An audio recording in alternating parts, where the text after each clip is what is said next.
We didn't want our unprecedented transparency to get in the way of lunch, so we're glad that you all had a few moments there to eat, so our delay was hopefully useful and helpful to you guys. I have an announcement on the Trump administration's unwavering support for our farmers. Today, Secretary of Agriculture Sonny Perdue and Senior Advisor Ivanka Trump announced the launch of the Farmers to Families Food Box Program. This is a $3 billion program to support farmers and provide food to our most vulnerable communities. Senior Advisor Ivanka Trump and Secretary Perdue are doing very good work. Now I would like to focus on the Trump administration's unprecedented coronavirus response. Some have erroneously suggested that the Trump administration threw out the pandemic response playbook left by the Obama-Biden administration. What the critics failed to note, however, is that this thin packet of paper was replaced by two detailed, robust pandemic response reports commissioned by the Trump administration. So we exchanged this one, which I will hand over to my assistant, Wendy, for these two pandemic response plans. In 2018, the Trump administration issued our Pandemic Crisis Action Plan, one of the binders that I just handed to Lindy. Further, from August 13th to the 16th, the Trump administration conducted the Crimson Contagion 2019 functional exercise. This was a pandemic simulation to test the nation's ability to respond to a large-scale outbreak. In January of 2020, HHS issued the Crimson Contagion 2019 Functional Exercise After Action Report. That was one of the additional documents that I just handed over. This exercise exposed the shortcomings in legacy planning documents which inform President Trump's coronavirus response beginning as early as January. And those legacy planning document shortcomings were, in fact, the papers that I just handed over that were provided to us by the Obama-Biden administration. For example, President Trump's Crimson After Action report highlighted that the Obama-era policy directive from November 2016, quote, and I'm quoting from the document, does not provide the requisite mechanisms or processes to effectively lead the coordination of the federal government's response. Instead, President Trump established the White House Coronavirus Task Force and put Vice President Pence in charge of the interagency response. These were effective decisions, and they undoubtedly enhanced our response to the coronavirus. Furthermore, what Crimson Contagion taught us is that President Trump was right all along about misguided economic and trade policies that left Americans vulnerable to pandemics. In June 2016, so many, many years ago, then businessman Donald Trump said this, quote, America became the world's dominant economy by becoming the world's dominant producer. I have visited cities and towns across this country where a third or even half of manufacturing jobs have been wiped out in the last 20 years. Today, we import nearly 800 billion more in goods than we export. This is not some natural disaster. It is politician-made disaster. That was then candidate Trump, who has now implemented those policies as President Trump. And this forward-thinking vision contrasted with that of President Obama, who said, quote, Trump just says, well, I'm going to negotiate a better deal. Well, how exactly are you going to negotiate that? What magic wand do you have? That magic wand was ripping up the Trans-Pacific Partnership. It was ripping up NAFTA. It was replacing it with the U.S.-Mexico-Canada agreement, a great deal for our automakers and our farmers. And it was ending China's predatory trade policies and negotiating a historic Phase 1 China deal. That is what this president has done. Yesterday, President Trump went to Allentown, Pennsylvania, and visited Owens & Minor, Inc. This was a clear example of domestic manufacturing at work.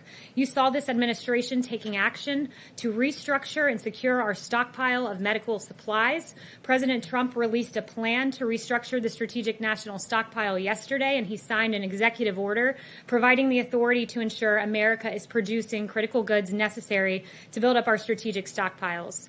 The president's trip was an example of what he's been saying all along, that America must manufacture, that America must produce here in our interior. Additionally, the president launched Project Airbridge to bring supplies from all over the world to support America's frontline healthcare workers. The administration partnered with the private sector to secure donations and production of PPE and other medical supplies, and President Trump effectively leveraged the Defense Production Act, otherwise known as the DPA, to mobilize our country to manufacture and secure massive amounts of PPE and ventilators. Through Project Airbridge to date, more than 1.4 million N95 respirators have been delivered, as well as 921 million gloves, 17.1 million surgical gowns, and more. The Trump playbook and the whole of America response to this pandemic has far exceeded what this administration inherited. And finally, President Trump took action before the pandemic to anticipate and game plan such scenarios. President Trump streamlined the National Security Council in 2018 by creating a Counter-Proliferation and Biodefense Directorate. This directorate combined NSC experts focused on biological threats under a single and more senior leader, and did away with a confusing organizational chart that required some experts to report to two bosses simultaneously. In short, the NSC retained the same number of experts focused on biological threats that the Obama administration had, but honed them in and focused them more and housed them in a more coherent structure and with a more senior leader. I'd also note that this directorate, which exists today, is the same office that critics allege to this day that President Trump eliminated. I hope in your reporting you are now able to debunk this claim. Recognizing the seriousness of biological threats, President Trump released a series of strategic documents to transform our preparedness for biological incidents, including pandemics. In September of 2018, President Trump released the National Biodefense Strategy. In May of 2019, he released the Global Health Security Strategy. And in September of 2019, he signed an EO to modernize influenza vaccines. His leadership is evident in the early days of this pandemic and in the preparation before that. And these actions I've outlined today, these plans I noted, helped us as we approached what was an unprecedented crisis. It helped us to deploy our resources and to deliver what I believe is one of the best responses we've seen in this country's history. And with that, I'll take questions. John. You talked about crimson contagion back in August. Did that exercise suggest that early and extensive testing would be critical in response to any pandemic? I'm not aware of exactly what it revealed with regard to testing. What it basically did was say to us, look, some of the previous iterations of plans have put HHS in the lead. HHS, of course, plays a critical role in our response. But one of the things that was identified is you need a whole of government response that's orchestrated from the highest levels. And for us, what that meant in real time was President Trump immediately saying, hey, we need a task force. We need the vice president leading this. We need the White House at the helm coordinating agencies. And that valuable piece of advice that we garnered from the exercise was able to be deployed in real time. So it was a valuable exercise that we did in August of 2019. And going forward, will early and extensive testing now be among the recommendations that are put into any future plans? So we have not outlined a future plan just yet. We're still operating off of the one that was issued fairly recently in January of 2020. I think it's safe to say that, we've learned a lot as we've moved forward and navigated this pandemic and navigated the deploying of more than 90 million N95 respirators, 1 billion gloves, this really historic response. I think we've learned that working with the private sector has been very effective. We have an incredible, innovative private sector in this country, and to have a businessman at the helm and President Trump who was able to coordinate that was very effective, and I think will become the playbook for dealing with future pandemics. Caitlin? I have two questions. So you replaced the Obama playbook with these two you say that you've developed. Is it in there that testing needs to be increased as soon as this is happening? And what about personal protective equipment?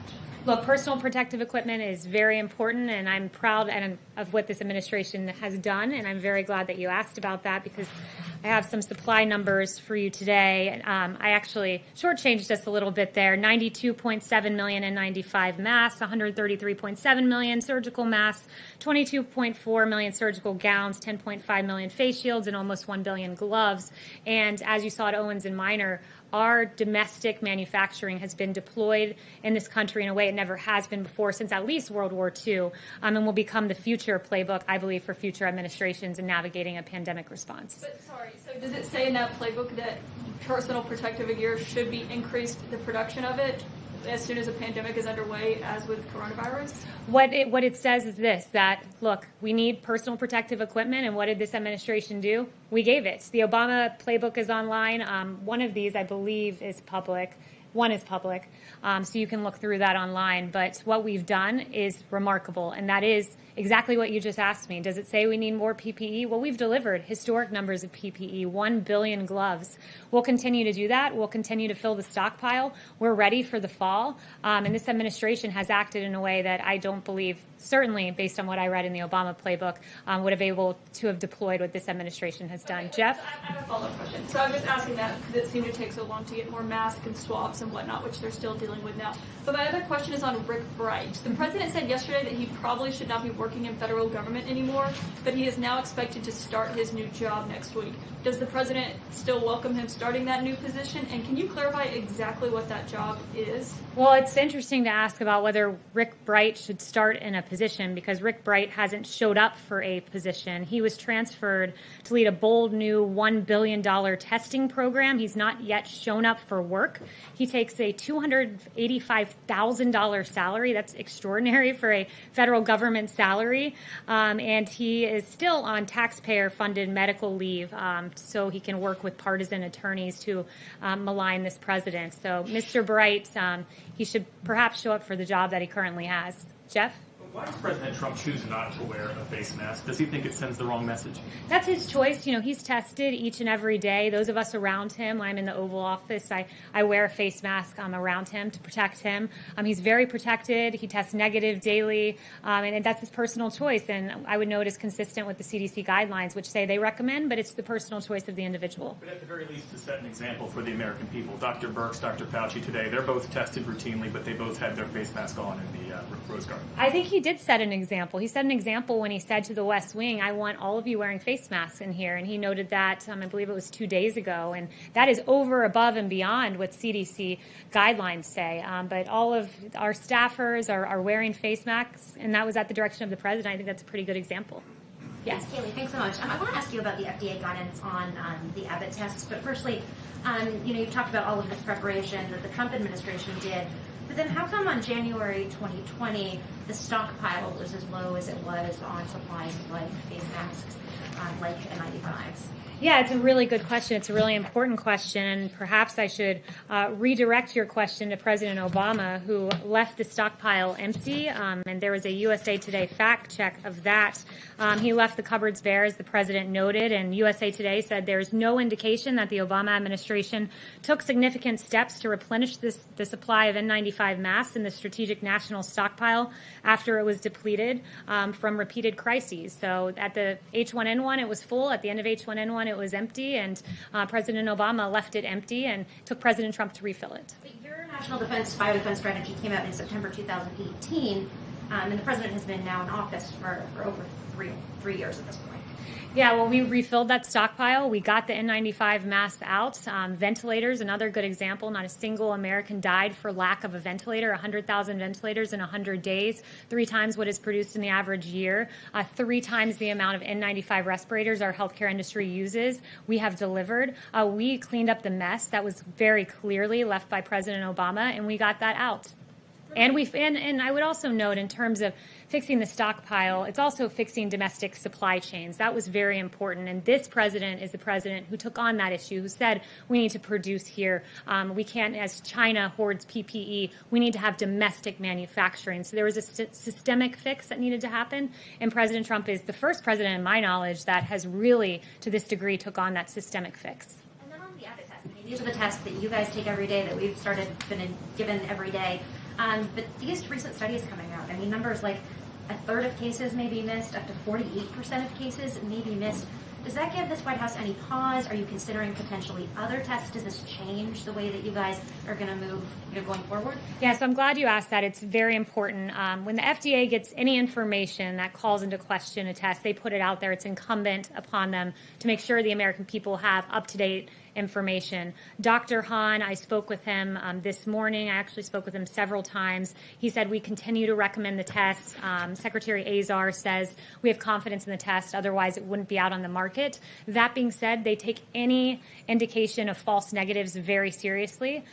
Some of these studies, Secretary Azar says he believes there was user error in them, meaning that the time transporting them might have affected the accuracy of the test. But to that end, what the FDA has said is that any negative test results that are not consistent with the patient's clinical signs, so if you're coughing, you get a negative test, it's an Abbott test, you should consider getting a second test. That's the guidance as of now.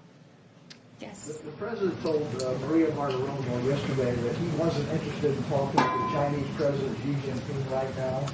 Why is that? Why would he not want to talk to him? He's very frustrated with China, and I'll leave it to the president as to when he does resume speaking with the Chinese leader. But look, China slow-walked this. I've shared with you guys before on human-to-human transmission. It was really important that the world knew of that aspect of the disease, but that information was slow-walked through the WHO. The genetic sequencing, likewise, was not given until a professor in Shanghai did so on his own. The president has repeatedly noted that, why are they letting flights out of China but not into China? These decisions put American lives at risk. Not just American lives, but lives around the globe. We know that this disease came from China, and why that information was not shared, some of the information I just suggested, is really unacceptable. So he's frustrated at this point, and I'll leave it to him. The president has quite often talked about having a warm relationship with President Xi. Is that now over? Has a chill set in? Well, I'll leave it to the president as to how to characterize their relationship. But, this is a president who, if anyone knows how to talk to China, it's him. He did get the Phase 1 China deal, $250 billion of purchasing of American products. It was a big deal and a big win for America, and it took President Trump to get that win. Yes. The president earlier in the Oval Office said that the Pentagon was developing a, quote, super-duper missile. Pentagon was asked about that shortly after the president made his remarks and declined to comment, referring it back to the White House. So I'm wondering if you can say what the president was describing. Yeah, I would just refer you back to the president remarks in the Pentagon. I don't have any new information on that at this point. Yes. Can you clarify, Kayleigh, when did the administration start replenishing the stockpile of PPE? And does that report get into that? The president immediately, when it was necessary to get more PPE for America's healthcare workers, immediately went into action. And I've listed out for you all of the results of those actions, which have been extraordinary, greatest mobilization of the private sector since World War II. And I would also note, I do have some new information. Taken before January 2020 regarding PPE and trying to replenish that? I did talk to Secretary Azar a little bit about this yesterday, and one of the things Secretary Azar said to me is, when we got to the federal government, we were on the brink of, we were in very hostile confrontations with several powers because of the Obama administration's foreign policy, and there were real bioterrorism threats, and that was the immediate threat that the administration focused on in terms of the stockpile. And immediately when it became clear a pandemic was the concern over bioterrorism, we transitioned as quickly as humanly possible and filled the empty cupboards left by President Obama. And I do have, if I can find it in here, some new information on ventilators just to show how extraordinary this administration's effort was on the stockpile, that we've shipped 766 ventilators overseas to our partners because no one here has died for the lack of a ventilator. So we've done so well and overperformed so much. We can say that we've committed over 15,000 ventilators to 40 countries by the end of July because that is American ingenuity. That is the government of President Trump, and that is the unprecedented partnership of this government and the private sector. Yes. Switching gears for just a moment, also in his interview with Maria Bartiromo the other day, the president suggested people should be jailed for what he said earlier in the week was a very obvious crime. You're an attorney and the president's spokesperson. Perhaps you could lay out the elements of this crime. What crime was committed and in what way? I assume you're referring to the Obama administration and the unmasking and... The president calls Obamagate. What is it? What are the elements of that crime? Yeah, I'm really glad you asked because there hasn't been a lot of journalistic curiosity on this front, and I'm very glad that you asked this question. Look, there were a number of questions raised by the actions of the Obama administration. The Steele dossier, funded by the Democratic National Committee, the opposition political party to the president, was used to attain FISA warrants to listen in on conversations of people within the Trump campaign. There was the unmasking the identity of Michael Flynn, and we know that in a January 5th meeting in the Oval Office with President Obama. Sally Yates from the Department of Justice learned about the unmasking, not from the Department of Justice or from the FBI. She learned about it from President Obama and was stunned and could barely process what she was hearing at the time because she was stunned of his knowledge of that.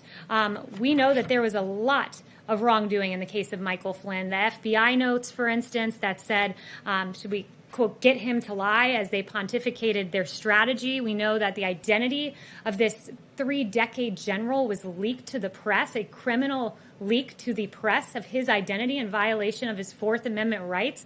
These are very serious questions. They've been ignored by the media for far too long, and I'm very glad that I think that is the second question that I have fielded on Lieutenant General Michael Flynn, because justice does matter. Those questions, they matter. To be clear, I heard you mention one thing you said was criminal, and that was what? The one thing that I've said that was criminal? The leaking of his name and the very real questions that have been raised. But if you want to start talking about wrongdoing in the administration, happy to go through Andy McCabe leaking to the Wall Street Journal and then lying about it. Happy to talk about James Clapper lying before